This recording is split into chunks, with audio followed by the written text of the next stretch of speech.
Ryan Hayes is new around here, but he's not a kid. He's 24 years old, turned 24 in January.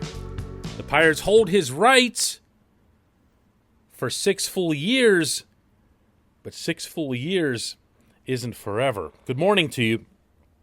Good Tuesday morning. I'm Dejan Kovacevic of DK Pittsburgh Sports. This is Daily Shot of Pirates. Comes your way bright and early every weekday morning. If you're into football and or hockey, I also offer up daily shots of Steelers and Penguins right where you found this. Pirates will be taking on the Dodgers tonight at PNC Park. That's a 7:05 p.m. first pitch. I'll be over there to cover that with a full column and everything else for DK Pittsburgh Sports. Really hope you check out our website. If you're listening to the podcast and you like even like a fraction of what you hear, we offer so much more. Our whole staff does at DK Pittsburgh Sports. I think you'll really like it. Key is 24. So he's not the same, although some people are kind of starting to paint him into that class of like, you know, the Juan Soto and Fernando Tatis and Ronald Acuna. These guys are younger. They broke into the majors at significantly younger ages than Key. But he's here now, and his clock is ticking, and he's not about to go back. You know, they're not about to send him back to the minors. That's over. But when you're talking about a window, and I know everybody loves to talk about windows, but when you're talking about an unfair economic imbalance like the one that exists in Major League Baseball, and that's your window, this is it. This is it. The window has swung open. The window is every single at-bat that Key takes in Pittsburgh.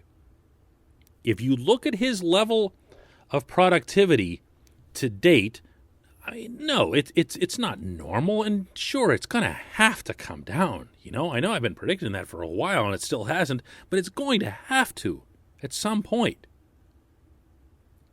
It'll still be really high, and it'll arguably be as high now as it'll be in, 2-3 years? How much better can you get than what we're seeing from him to date? I'm not talking about little things. I'm not talking about stuff that you picked up, along the way to becoming a veteran. I'm just talking about the numbers. How much better can he get? Look back at Andrew McCutchen's career, going way back to when he was first called up from Indianapolis, and you'll see that this was a pretty great player, like right on the spot. Did he become more complete? Sure. Did he become a smarter base stealer, defender, hitter, everything? Sure, of course he did. But when you're talking about the contribution level to the team, for the most part, for the position player, you're talking about their offense. And Kutch was a terrific player right off the bat. Kutch's window was every day that Kutch was here. It was just a matter of how long it would take to surround him with contender-level talent. It took a while, as it turned out, but it did happen. Key's here now. He's here. He's hitting. He's doing all the things that you'd want to see. Oh my goodness, way more than that from a player of his experience level. But he won't be here forever, and he also won't be 24 forever. And the reason that I mention all this, the reason I put all this together, let me first tell you that this portion of Daily Shot of Pirates is brought to you by the good people at North Shore Tavern down on Federal Street across from PNC Park. North Shore Tavern is home to Steak on a Stone. It's also home to the planet's only fully committed Pirate Sports Bar. Front to back, east to west, nothing but pirate stuff all over the walls. It's not just a great place to stop before or after the game. It's also a great place to go hang out whenever the Pirates are on the road. Watch a road game down there with other fans. You'll enjoy the experience. North Shore Tavern, right there on Federal Street. The reason that I mention this is that I was in a meeting yesterday with our two baseball writers at DK Pittsburgh Sports, Gerard Gilberto and Alex Stumpf. And we were going back and forth on a bunch of things. We were trying to plan some stuff, and the subject came up of the Major League Baseball draft that's coming up in mid-July, and who the Pirates might take, where they might be leaning. And we went through the names, and we went through some of their resumes, how much more they can show, what more the Pirates have to see. But ultimately, it came back to this. If they don't take one of the two outstanding starting pitchers from the Vanderbilt rotation, meaning, of course, Kumar Rocker and Jack Leiter, they're going to end up with a high school player. They're going to end up with a high school shortstop, whether it's Jordan Lawler or somebody else. But it's going to be a high school player. That player's going to take longer to get here. And I know, the prospect purists want no part of any kind of rushing this, advancing that. Just get the best talent, just get whatever else. Okay, I respect that. And if the Pirates feel that strongly about the gap between any high school prospect and the two college pitchers at Vandy, either of whom would be in Pittsburgh much, much sooner, then go right ahead. If it's a talent disparity, a significant talent disparity, or real and as close to verifiable as possible doubts about either Rocker or Leiter, then go ahead and take the high school kid. But otherwise, think about what you're doing. There is only one way for a baseball team with low revenues and a no-cap system to acquire elite starting pitching. One way, and that's through amateur acquisitions, either the draft or international signings. That's it. There is no other way unless you get really, really, really, really lucky in a trade. You know, like if you're Tampa Bay and you well, okay, we don't need to go over that again. I don't know that I'd be risking this. The older player, the more advanced player, is going to be a safer pick, in addition to being one that's coming at a more vital position when it comes to amateur acquisition. And you need starting pitching for this team to contend. And you don't need a little bit of it.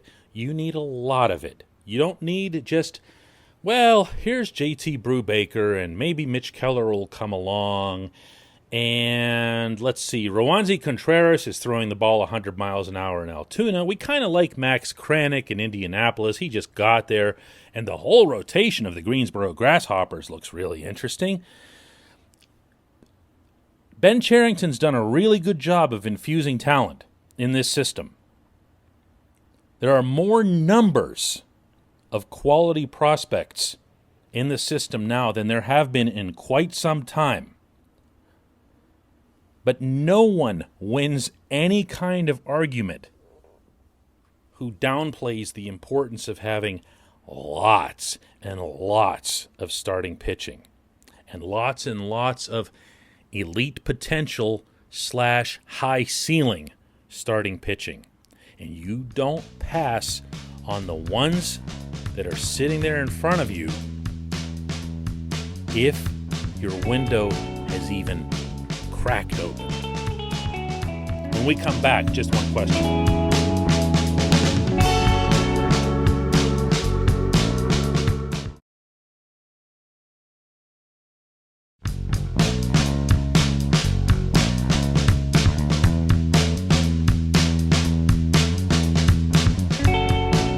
Welcome back. It's time for just one question, and today's comes from Ron Kolbesh, who says, DK, Brian Hayes is absolutely fun to watch. It'll be great to see his career arc. That said, which former Pirates not named Bonds deserve or warrant Hall of Fame consideration? Oh boy, Ron, you came to the wrong place to throw that exemption in there. Barry Bonds has no business whatsoever being in the Hall of Fame, and as a Hall voter, I'm going to at least do my one single vote part to make sure he doesn't get in. When you cheat, you're out, man. That's not my rule. That's not me playing, what are all the different accusations I get every year? Holier than thou comes this way a lot. Preaching from the mountain. It's not any of those things. It's right there. It's right there in black and white. The same guidelines have been in place for the Baseball Writers Association of America since 1936. Those guidelines are set by the Hall of Fame. The Hall of Fame is a partner with Major League Baseball. If they wanted to eliminate the character clause, as it's come to be known, they could do that with the swipe of a pen. The reason that they haven't eliminated the character clause is because they want it to be considered. It's the same reason that Bud Selig did not fly out to San Francisco to watch Bonds falsely break Hank Aaron's record. Okay, now that we're past that, are there any other former Pirates? It's not easy to find one. Let's put it that way. And by the way, to make sure that anybody who doesn't know understands this, Bonds is still on the normal phase of the election. This isn't about Veterans Committee or the people who go back into the distant past and try to right wrongs from the 1800s and so forth. My vote and my ballot only applies to the first 10 years after someone is eligible. And Bonds is, of course, coming up on his very last year of eligibility. And if there are, in fact, baseball gods, he will not make it. Going back through history and going back through some of the great names, and I do mean great names, of Pirates who've been in Hall discussions who didn't get in, the first one that comes to mind is among the most recent, and I say recent within 135-year history, and that's Dave Parker. The Cobra was an MVP. He was seen as one of the top 2 or 3 talents in the game. Really a towering presence when he'd play. Stood out in some of the bigger moments, including the All-Star games. We all remember the throws.